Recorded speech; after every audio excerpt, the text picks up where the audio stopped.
I woke up to 123 notifications in the family chat. First, I thought someone had died. But no, apparently, I was the one who had killed the family. The messages were stacked on top of each other. A blur of outrage and half-baked accusations. Thief. Manipulator. Disgusting. One of my aunts even typed, "You're a danger to children." All because of a 2-minute video. The video wasn't even edited. No captions, no filters, no dramatic music. Just raw truth.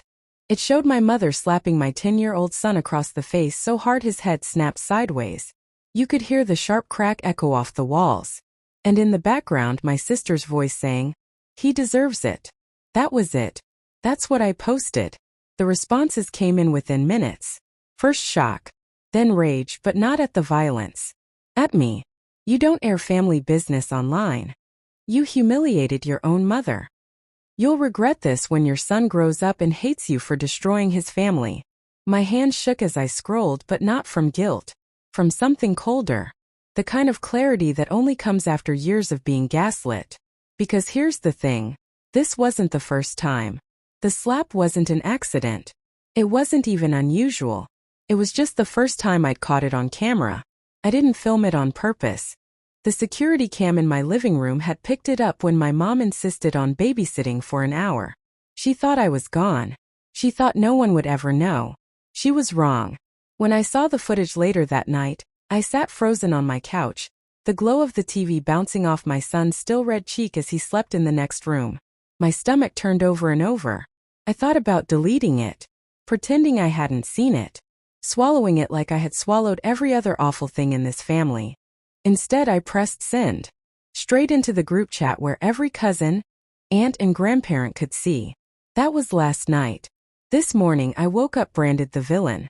And as I lay there staring at the avalanche of hate, one thought burned so sharp it almost made me laugh. They finally showed me exactly who they are.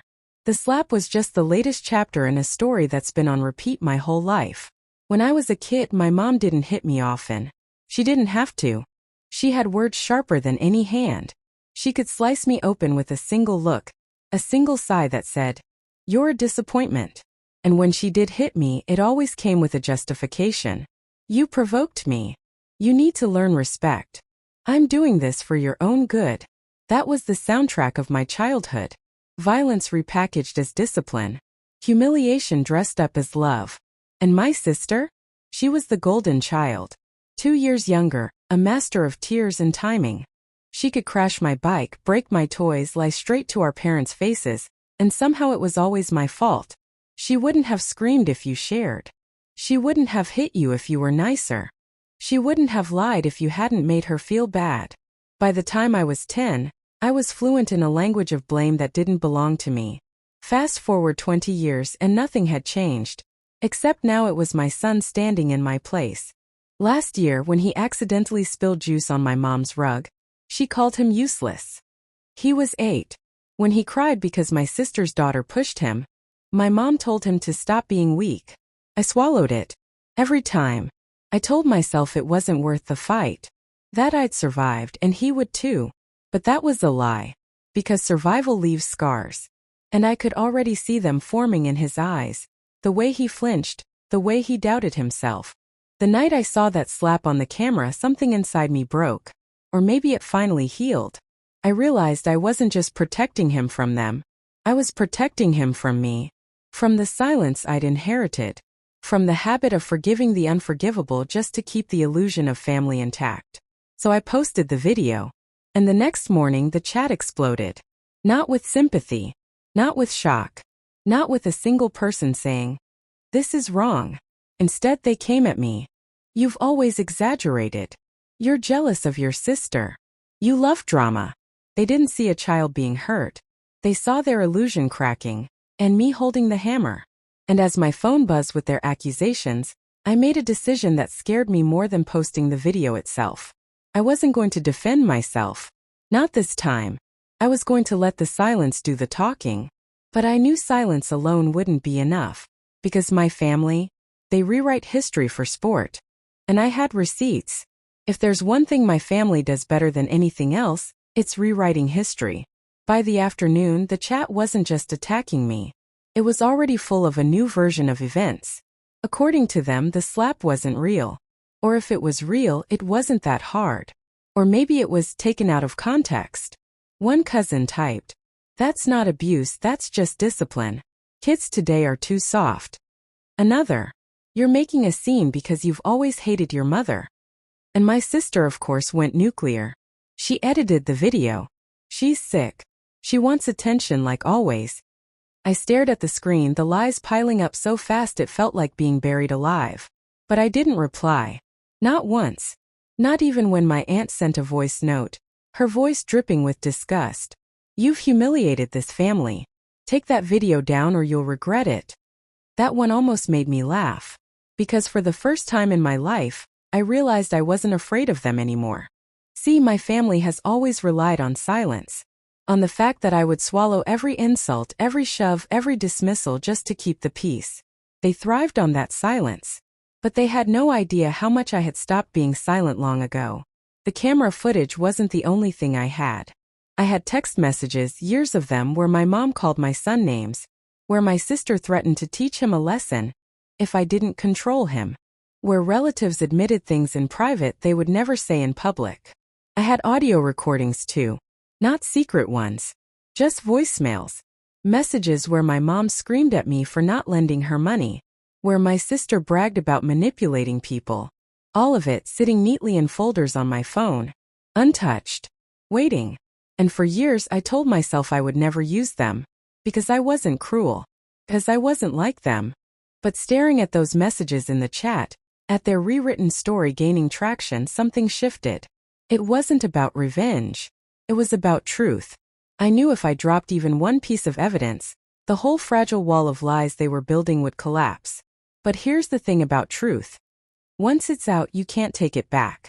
And a part of me still hesitated, not for them but for me. Because I knew the moment I exposed them, there'd be no going back. The line would be drawn in blood. And maybe that was exactly what I needed. By evening, the chat had become a courtroom. Except the jury was rigged, the witnesses were liars, and the judge already hated me. But courts, even crooked ones, can be overturned with evidence. So I scrolled through my archive, past the voicemails, past the screenshots, past years of silence stacked like bones, until I found the one that had haunted me the most. A voicemail from last summer. It was my mom's voice, sharp and vicious. "If your son ever rolls his eyes at me again, I'll make sure he never forgets it. Don't test me." Her voice, not mine. Her words, not mine. No context to twist. Just raw, ugly truth. My thumb hovered. Part of me screamed, "Don't do it." That this was the final nail in the coffin of whatever family I had left. But then I looked across the room. My son was asleep on the couch, curled up with a blanket, his cheek pressed against the pillow. The same cheek she had struck. I pressed send. The audio dropped into the family chat like a grenade. For a full minute, nothing. Just silence. No typing bubbles, no reactions. And then detonation. That's fake. She edited that. It's taken out of context. But beneath the denials, something else started to flicker through. Panic. My cousin Lisa finally typed, "That doesn't sound fake." Then another relative. "Honestly, this is disturbing." For the first time, the tide wavered. The wall cracked. And that's when my sister exploded. She wrote in all caps, her rage dripping off the screen. "Stop twisting things. You've always been jealous. You're destroying us. You're evil." I didn't reply. I didn't need to. The audio was still playing in their heads. And while they scrambled to explain it away, my phone buzzed with a new notification. A private message. From my cousin Rachel. "I believe you. And I have something you need to see." Rachel and I were never close. She was the quiet cousin at family gatherings, the one who slipped into corners with a book while everyone else shouted over each other. The kind of girl who noticed things but rarely spoke up. So when her message appeared, my stomach dropped. "I believe you. And I have something you need to see." I typed back immediately. "What is it?" A pause. Then 3 photos came through. Grainy screenshots from an old group chat, one I wasn't part of. And there it was, in black and white. My sister bragging about how she could control my mom. "She'll do whatever I say." She thinks she's teaching discipline, but really she's just proving me right. In another message, my mom chimed in herself. That boy needs to be put in his place. His mother can't handle him, but I will. My hands shook as I scrolled. It was all there. The collusion, the contempt, proof that this wasn't a one-time outburst but a pattern, a campaign. Why are you showing me this now? I asked Rachel. Her reply came fast, like she'd been holding it in for months. Because I saw what she did to him once. Last Christmas. He knocked over an ornament, and she smacked him when no one was looking. I wanted to say something, but Mom told me to stay out of it. My chest tightened. I remembered that Christmas. My son had been unusually quiet the whole night. I thought it was just shyness. Now I knew better. Why didn't you tell me sooner? I asked, harsher than I meant. Because I was scared, Rachel admitted. But after you posted that video, I couldn't stay quiet anymore. They're lying about you. And if you need me, I'll back you up. For the first time since this war began, I felt the ground tilt in my favor. Someone else had seen it. Someone else was willing to speak. But even as relief flickered, another thought gnawed at me. If Rachel knew, who else had known all along, and chosen silence? Before I could dwell, another ping hit my phone. This time not private. It was from my mother. In the family chat. Her first message since the video. Enough. We're meeting tomorrow. My house. No more of this online nonsense. Be there, or don't bother calling yourself my daughter again. And just like that, the battlefield shifted. Tomorrow it wouldn't just be words on a screen. It would be face to face. And I already knew. This was the showdown I'd been avoiding my whole life. The next 24 hours felt like waiting for a storm. Every buzz of my phone was another cousin choosing a side. Another aunt whispering about family loyalty.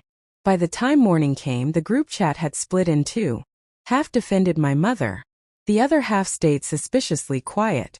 Rachel was the only one openly standing with me. I didn't sleep. I just lay there listening to my son breathe in the next room, replaying that video in my head on an endless loop. By noon my phone buzzed again. A reminder from my mother. 3 p.m.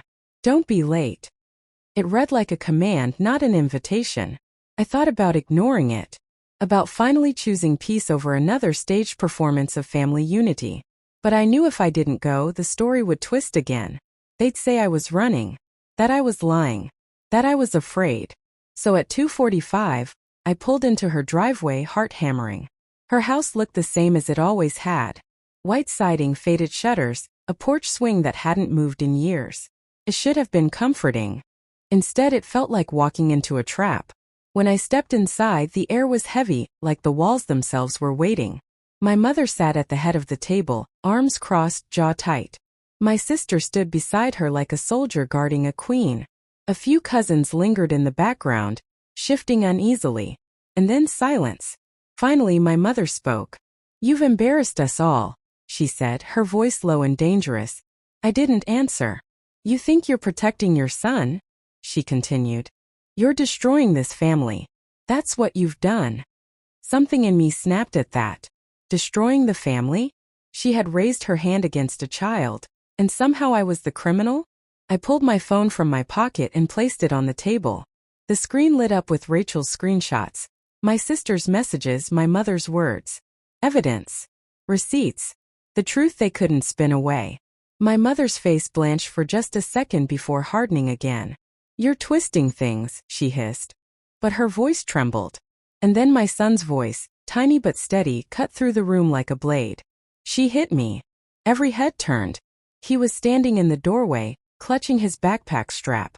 His eyes were wide but unflinching. She hit me. More than once. The room went dead silent. And for the first time in my life, I saw fear flicker across my mother's face. The silence after my son's words was suffocating. Even the cousins who had been whispering in defense of my mother froze. My sister broke it first. "He's lying," she snapped, too quickly, too loud. "Kids exaggerate. You've filled his head with." "Stop." My voice cut through hers before I realized it had left my throat. It was calm, level, but it carried years of swallowed rage. "He's not lying. He doesn't even know half the things you've done. But I do." I tapped my phone. The voicemail from my mother's lips filled the room. Her words sharp and undeniable.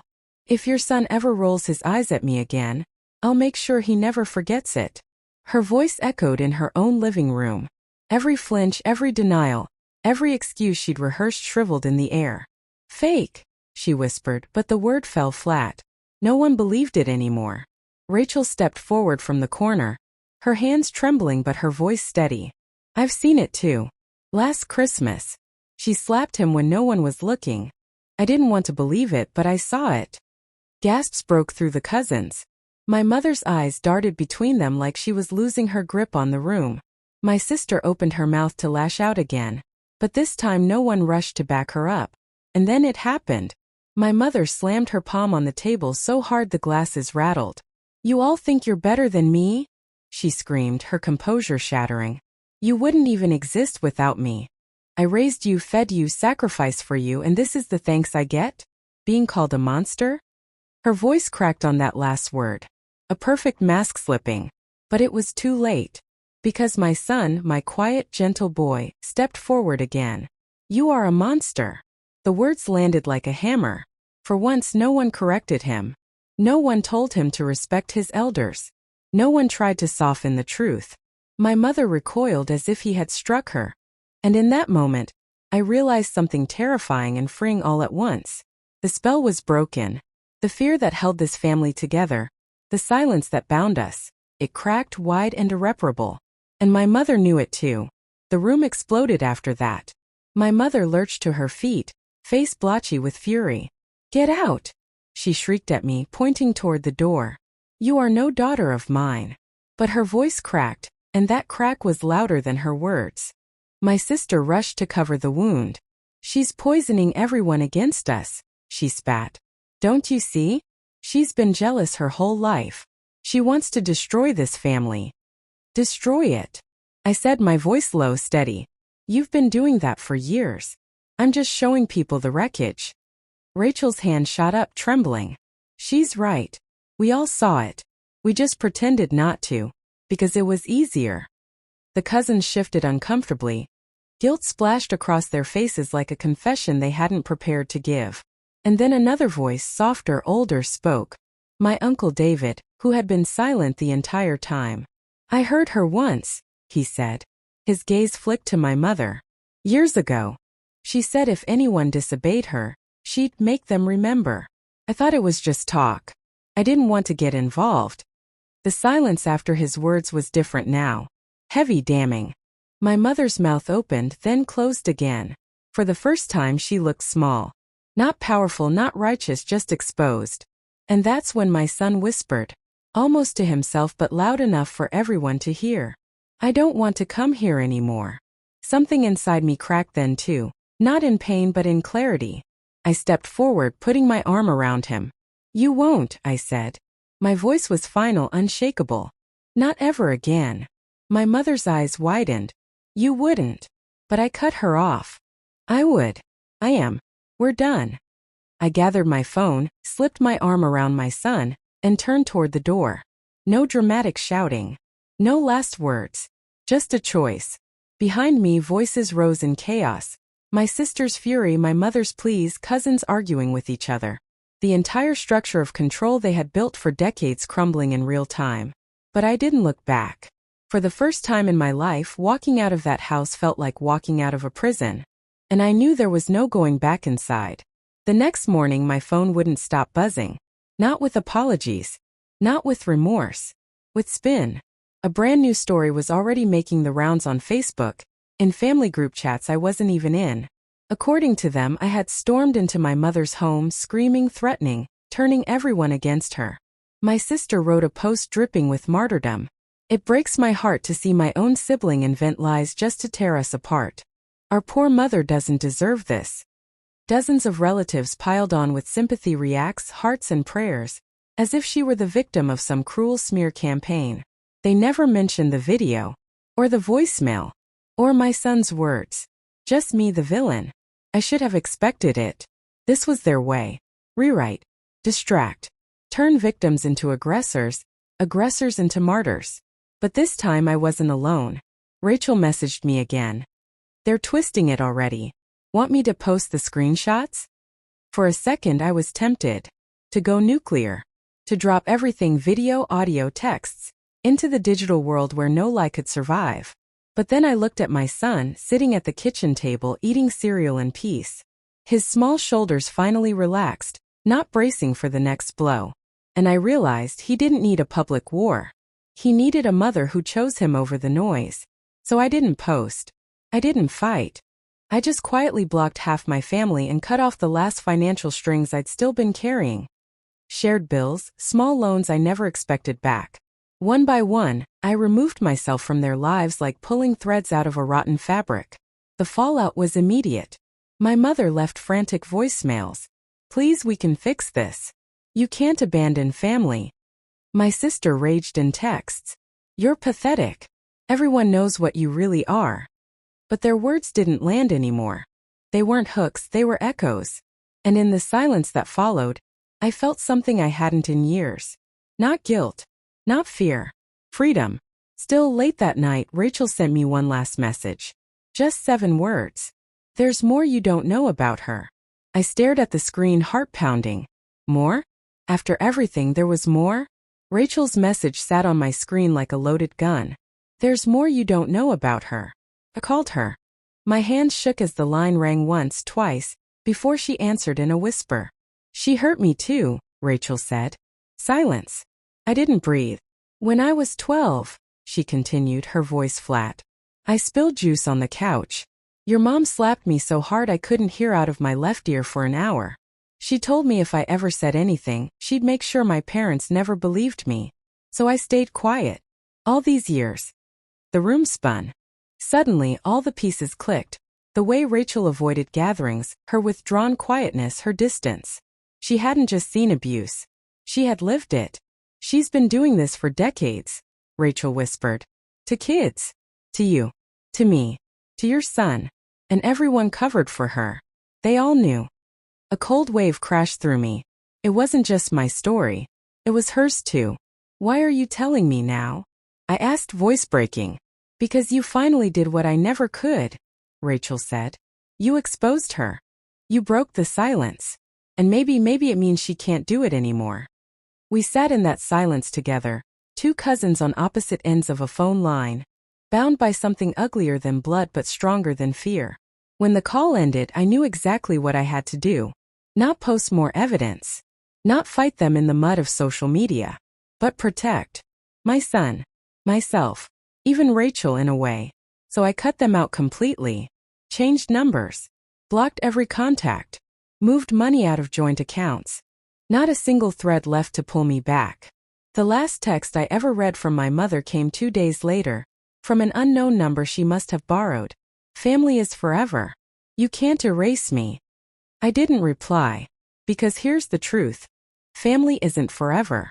Not when it destroys you. Not when it poisons the next generation. Not when silence is the only thing holding it together. That night, I tucked my son into bed. He looked up at me, uncertain. Are we safe now? He whispered. I kissed his forehead. Yes, we're safe. And we'll never go back. He closed his eyes, and for the first time in months, he fell asleep without flinching. I sat in the dark, listening to his steady breaths, and let the final truth settle in my bones. I hadn't destroyed my family. I had freed us from it.